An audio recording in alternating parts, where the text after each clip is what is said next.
Hello everyone, this is भावना। आप सभी का स्वागत है आपके अपने यूट्यूब चैनल स्मार्ट स्टडी में। तो जैसा कि आपको पता है कि इस चैनल के ज़रिए हम अपने टीचिंग एग्ज़ाम्स की तैयारी में लगे हुए हैं और हमने अपनी एक सीरीज़ भी स्टार्ट की है जिसका नाम है चाइल्डहुड एंड ग्रोइंग अप।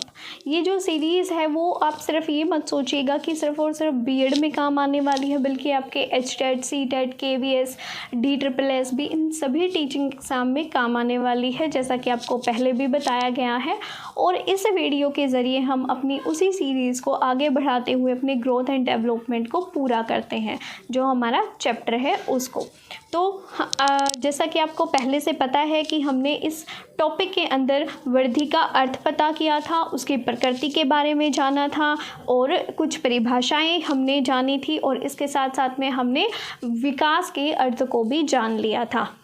अगर आपको ये सारी चीज़ें देखनी हैं, अगर आप नए जुड़े हैं, तो इसके लिए आप हमारी पुरानी वीडियो देखिएगा, जिसका लिंक हम आपको डिस्क्रिप्शन बॉक्स में दे देंगे।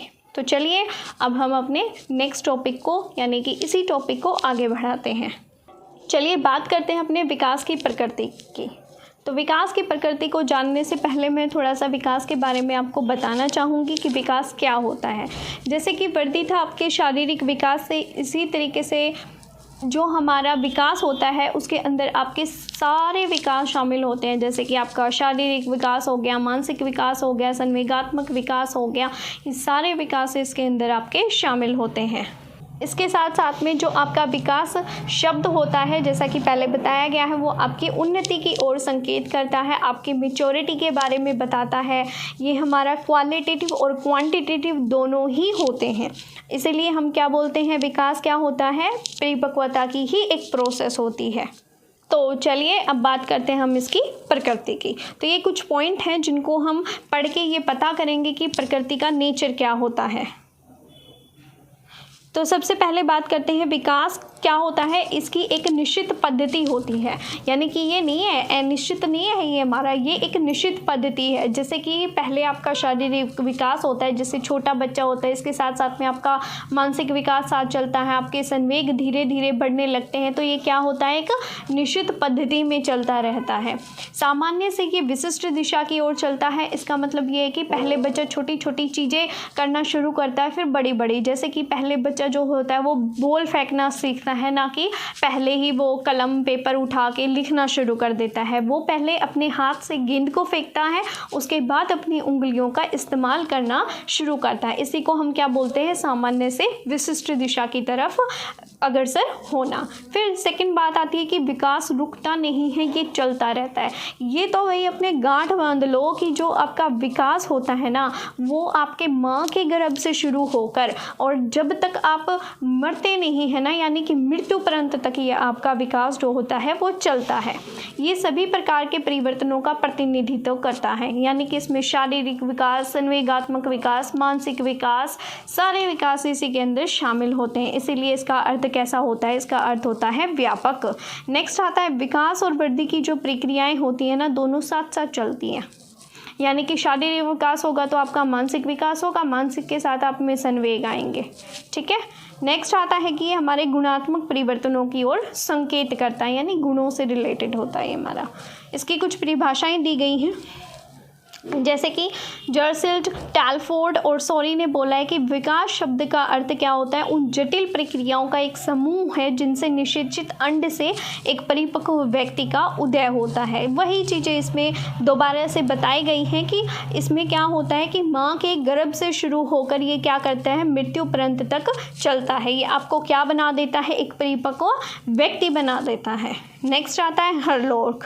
हरलोक क्या है, विकास परतों में वृद्धि तक ही सीमित नहीं होता, बल्कि ये परिपक्वता के लक्ष्य की ओर परिवर्तन की एक प्रगतिशील श्रृंखला है। ये आपको एज इट इज करनी है, जैसे मैंने पहले भी बताया गया है परिभाषाएं। इनमें से कोई कोई कीवर्ड अपने उठाते चलो और ये देख लो कि हाँ भाई ये हैं, ये हरलोक से कुछ भी जोड़ लो अपना। ठीक है। उसके बाद क्या आता है, परिवर्तन के बारे में बताया गया क्या क्या है। वृद्धि में क्या आता है, ये मात्रात्मक होती है, इसमें आकार, संख्या, प्रकार, स्थिति, भार इत्यादि के बारे में बताया जाता है। जो विकास होता है ये क्या होता है, गुणात्मक होता है, शारीरिक, मानसिक, सामाजिक और संवेगात्मक होते हैं। जो नेक्स्ट है वो परिभाषाएं किसकी हैं? एच.वी. मेरेडिथ के अनुसार वृद्धि और विकास का पहला प्रमाण मानव के आकार में परिवर्तन का आना होता है। देखो इसके 5 प्रमाण बताए हैं किसने? एच.वी. मेरेडिथ ने। क्या क्या बताया? एक तो आकार बताया कि भाई आपके आकार में परिवर्तन होगा, आपका साइज़ बढ़ेगा, एक बताया इसने। दूसरा क्या? संख्याएं, यानी कि जो कोशिकाएं होती हैं जैसे छोटे बच्चे की होती हैं उसमें पहले ज़्यादा हड्डियां होती हैं, फिर मिल मिल कर वो हमारी 206 हो जाती हैं। ठीक है, इसी प्रकार से प्रकार बताया कि मानव जो होता है तीसरा वो क्या होता है? हड्डियों में परिवर्तन होता है। चौथा क्या बताया? हृदय, आंतड़ियों और अन्य अंगों के कोणों और स्थिति में परिवर्तन हो जाता है। पाँचवा बताया आपके सापेक्षिक अंग आकार से। सापेक्षिक आकार से मतलब ये बताया कि जैसे बच्चा शुरू में पैदा होता है तो उसका सिर जो होता है वो बाकी अंगों से थोड़ा सा बड़ा होता है, यानी कि पहले होता है ना गर्भाधान के समय में पहले सिर बनता है इसलिए थोड़ा सा बड़ा होता है, लेकिन धीरे धीरे क्या होने लग जाती हैं? आपकी टांगों की अपेक्षा जो सिर होता है वो क्या हो जाता है? छोटा। तो इसी को हम क्या बोलते हैं? सापेक्षिक आकार बोला जाता है, यानी कि रिलेटिव साइज। फिर बात करते हैं नेक्स्ट जो क्वेश्चन है जो कि आपके बीएड के लिए भी ज़रूरी है और केवी के लिए भी, DSSB के लिए भी। इस चीज़ को मैं बार बार रिपीट नहीं करने वाली कि किस किस के लिए इम्पोर्टेंट है, सिर्फ इतना सोच लीजिए कि ये भी इम्पोर्टेंट ही है क्वेश्चन। तो वृद्धि और विकास के ज्ञान से अध्यापक को ये पता चलता है कि बालकों से कब और किस प्रकार के व्यवहार की अपेक्षा उनको करनी है। इसीलिए अध्यापक के लिए वृद्धि और विकास को जानना ज़रूरी है। इसके ज्ञान के अभाव में बालकों से हम क्या करते हैं? बहुत अधिक गुणों की अपेक्षा करने लगते हैं। अगर हमें नहीं नॉलेज होगी ना वृद्धि और विकास की तो हम ये सोचने लग जाएंगे ये जो नर्सरी क्लास का बच्चा है ना ये हमें कम्प्लीटली ए आ ई आई सुना दे। ठीक है, तो ये क्या हो जाता है? हमारा ज़्यादा अपेक्षाएं जुड़ जाती है उस बच्चे के साथ में। अब हम ये बोलेंगे कि भाई कक्षा 4th का बच्चा है और वो हमें कक्षा 8 जो है 8th क्लास जो है उसके क्वेश्चन सॉल्व करके दे देगा, तो ऐसा बिल्कुल भी नहीं हो सकता है। तो इसलिए वृद्धि और विकास के बारे में अध्यापक को जानना ज़रूरी होता है। या उनको निरर्थक समझने लगता है या फिर हम ये सोचने लग जाते हैं इस बच्चे को तो कुछ भी नहीं आता तो भाई ये हमारे लिए ख़राब है। तो ये चीज़ें बिल्कुल ही गलत हैं। तो इन दोनों के लिए ही बालक के विकास के लिए हितकर नहीं होती। जब हम उनसे ज़्यादा अपेक्षाएं लगाने लगते हैं या उनको निरर्थक समझते हैं तो ये दोनों चीज़ें ही गलत होती हैं। इनसे क्या होता है कि बच्चे में हीनता की भावना आती है पहले वाले, जब हम उससे ज़्यादा अपेक्षाएं करने लगते हैं। और दूसरे से क्या होता है? उत्तोरक नहीं मिल पाते उनको, विकास के क्या नहीं मिल पाते? उत्तोरक नहीं मिल पाता है।